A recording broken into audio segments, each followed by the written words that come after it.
जय श्री कृष्ण दोस्तों, हर हर महादेव। मैं पूनम पांडे आप सभी लोगों का शक्ति कुंज चैनल पे बहुत बहुत स्वागत करती हूँ।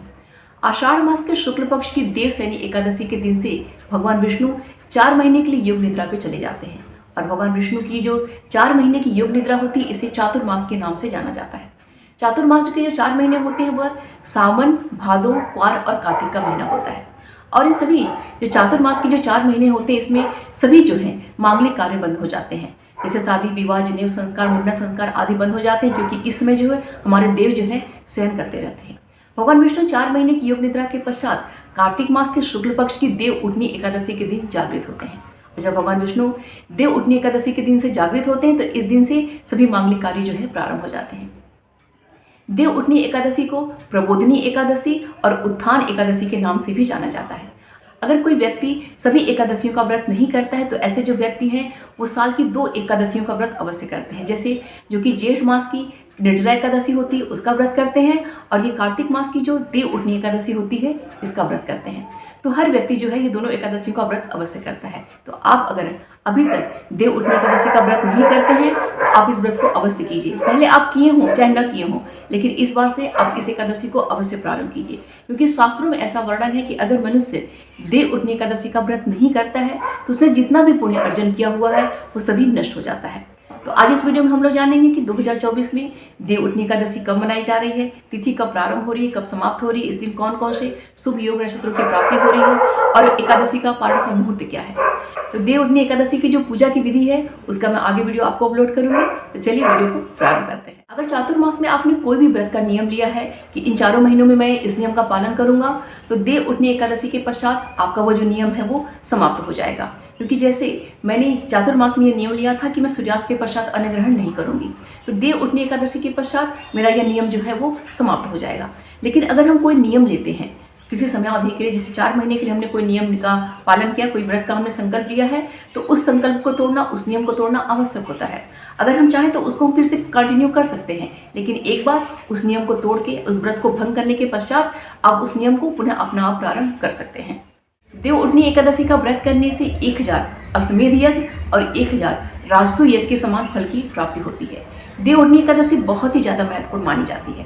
आप जो स्वयं से इस कथा को पढ़ेंगे, उसको सुनेंगे, इसके महात्म्य को जब पढ़ेंगे, आप सुनेंगे, तो आप समझ पाएंगे कितनी ज़्यादा इसकी महत्ता है, क्योंकि इसके महत्व को शब्दों में वर्णन करना संभव नहीं है।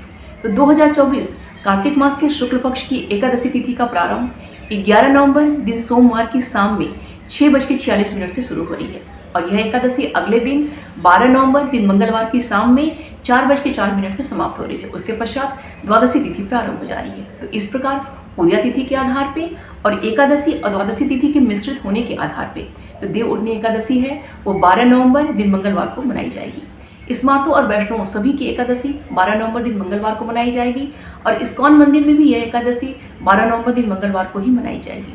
इस्कॉन में देव उठनी एकादशी को उत्थान एकादशी के नाम से जाना जाता है।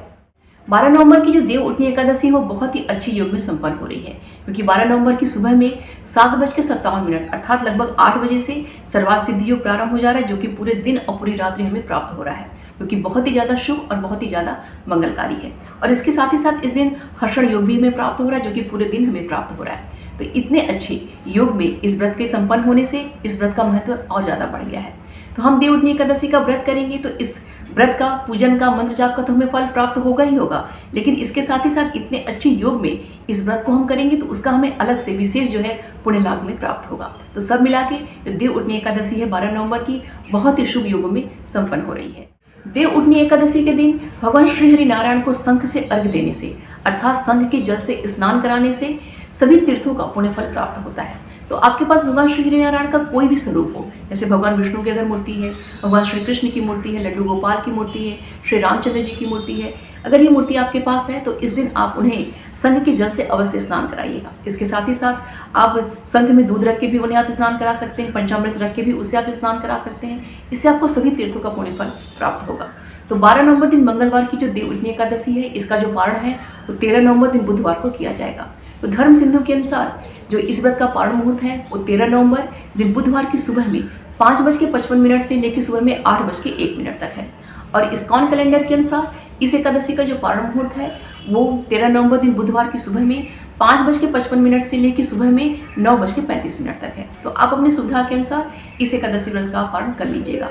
एकादशी व्रत का पारण हमेशा पारण मुहूर्त में ही करना चाहिए, क्योंकि अगर हम जो एकादशी का पारण मुहूर्त है उसमें अगर हम पारण नहीं करते हैं तो इस एकादशी का जो पुण्य फल हमें प्राप्त होना चाहिए वो हमें प्राप्त नहीं होता है। किसी ने मुझसे प्रश्न किया था कि पारण क्या होता है। तो देखिए, जब हम जो व्रत करते हैं तो व्रत को जो तोड़ना होता है उसको पारण कहा जाता है। तो जो हम अन्न खा के उस व्रत तोड़ते हैं इसको पारण कहा जाता है। देव उठनी एकादशी का व्रत और इस दिन किया गया पूजन बहुत ही ज़्यादा महत्वपूर्ण माना जाता है। तो पूजा की जो विधि है मैं आगे आपको अपलोड करूंगी। बहुत ही सरल तरीके से, बहुत ही सिंपल मंत्रों से मैं आपको पूजा की विधि बताऊंगी, ताकि आप सभी लोगों से बहुत ही अच्छे से संपन्न कर सकिए। वीडियो जरा सा भी हेल्पफुल लगेगा तो प्लीज़ लाइक करिएगा, शेयर करिएगा। चैनल पर अगर नए हैं तो प्लीज़ चैनल को सब्सक्राइब अवश्य कर लीजिएगा। मिलते हैं अगले वीडियो में। अपना और अपनों का ख्याल रखिएगा। जय श्री कृष्ण। हर हर महादेव।